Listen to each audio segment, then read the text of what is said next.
O ministro do Supremo Tribunal Federal, Alexandre de Moraes, determina o cumprimento da pena imediata de quase 9 anos do ex-deputado federal Daniel Silveira. Acompanhe com Paula Lobão. O ministro Alexandre de Moraes, do Supremo Tribunal Federal, determinou que o ex-deputado Daniel Silveira comece a cumprir imediatamente a pena de 8 anos e 9 meses de prisão, a qual foi condenado pelo STF em abril do ano passado. A decisão ocorre após o Supremo, por maioria, ter considerado inválido o perdão da pena concedido a Silveira pelo ex-presidente Jair Bolsonaro. Alexandre de Moraes é o relator da ação penal contra Silveira. Não há mais possibilidade de recursos no processo. Atualmente, o ex-deputado está em prisão preventiva no Rio de Janeiro por descumprimento de medidas cautelares. Agora, ele também passará a cumprir a punição estipulada pelo tribunal. O ex-deputado foi condenado pelo Supremo em abril do ano passado a 8 anos e 9 meses de prisão por ataques aos ministros do tribunal e a instituições, como o próprio STF. Ele também foi condenado à perda do mandato, à suspensão dos direitos políticos e ao pagamento de multa de R$212 mil. Um dia depois, Jair Bolsonaro concedeu o perdão da pena. O indulto foi questionado no STF e, por 8 votos a 2, a Corte considerou o perdão inconstitucional. De Brasília, Paula Lobão. Amanda Klein, no caso que se arrastou, agora a pena de Daniel é muito pesada. Alexandre de Moraes pesa a mão nessa punição. As ameaças do ex-deputado ao Supremo foram mesmo gravíssimas. Não é nenhum Alexandre de Moraes, Adriana, ele só decidiu pelo imediato cumprimento da pena. Aliás, o Alexandre Silveira já está preso por descumprir outras medidas judiciais, como o uso de tornozeleira eletrônica. O que ele fez foi fazer cumprir uma decisão, essa sim, do Pleno do Supremo Tribunal Federal. Num primeiro momento, o STF havia decidido em sua maioria por condenar Daniel Silveira por ataques ao Supremo, por ataques à democracia. Depois disso, houve um indulto do ex-presidente Bolsonaro e o STF voltou esse julgamento agora, depois do fim do governo Bolsonaro, para julgar a validade do indulto. E, por maioria, decidiu-se que o presidente Bolsonaro agiu naquela ocasião com desvio de finalidade, ou seja, não agiu na melhor forma do interesse público, mas sim para premiar, para privilegiar, para beneficiar um aliado político em claro confronto a uma decisão legítima do Supremo Tribunal Federal. Isso é o que ficou decidido, estabelecido pela Justiça. Então, o que o Alexandre de Moraes está fazendo é só colocando em prática essa decisão do Pleno do Supremo Tribunal Federal. Concorda com isso, Beraldo? Não, eu discordo totalmente. O que aconteceu nesse caso, e vamos deixar de lado ser o Silveira ou não, é um parlamentar, se manifestou de forma dura, podemos argumentar aqui que foi inadequado e tal, mas ele deu uma manifestação de opinião em relação ao Supremo e alguns ministros, e esta mesma Corte, o Supremo Tribunal Federal, foi então para cima dele com pena de prisão preventiva, que agora, somente agora, se torna um cumprimento de pena. E aí a gente tem a questão da graça que foi concedida pelo presidente da República. E, de novo, vamos deixar aqui de lado quem era o presidente, quem era o deputado em ocasião. O fato é prerrogativa do presidente da República conceder graça ou indulto, como fez Lula, como fez Dilma, para livrar petistas que foram condenados no caso do Mensalão.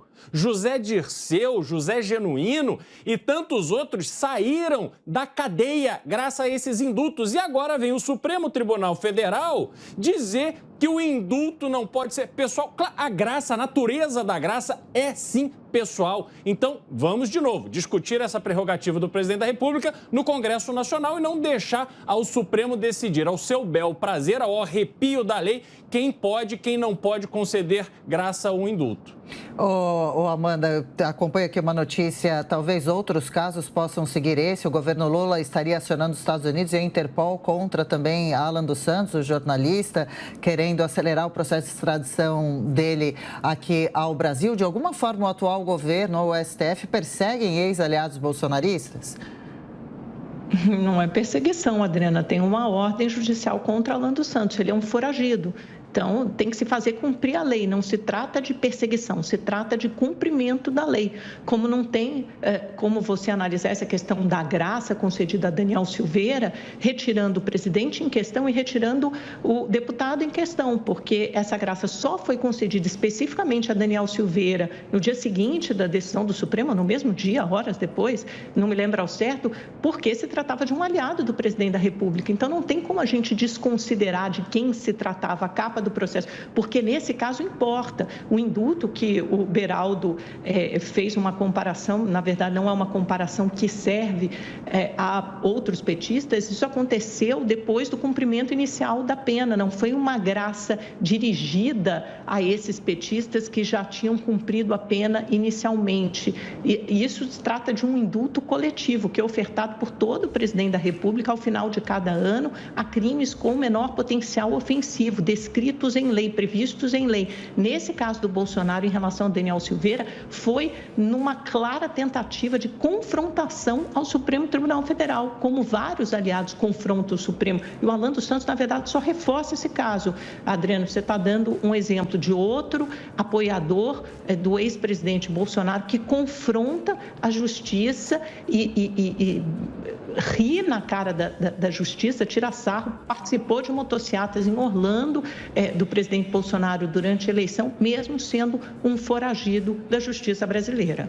Agora, Beraldo, talvez o país precisaria rever esse Instituto da Graça, ou até mesmo do indulto? Sim, eu pessoalmente não acho que faz nenhum sentido hoje em dia haver esse tipo de poder nas mãos do presidente da República.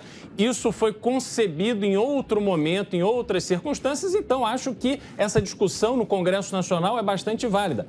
Agora, Amanda, o que não pode ser coberto por graça é crime hediondo. Não se trata de crime hediondo no caso do parlamentar em questão, que é bastante diferente do caso do Alan dos Santos. Uma pessoa física resolveu ir ali para o confronto, fazer uma série de manifestações, começou a responder na justiça por elas e depois saiu do país. Então, ele terá que responder pelos seus próprios atos, pelas suas palavras, como um cidadão comum. O que a gente precisa ter é que a justiça alcance a todos de uma maneira igual e não como parte de uma militância política com decisões de cunho político. Se a gente tivesse esta sessão que votou a validade da graça do Daniel Silveira sendo assistida por ministros que já frequentaram aquela corte, grandes juristas da história brasileira,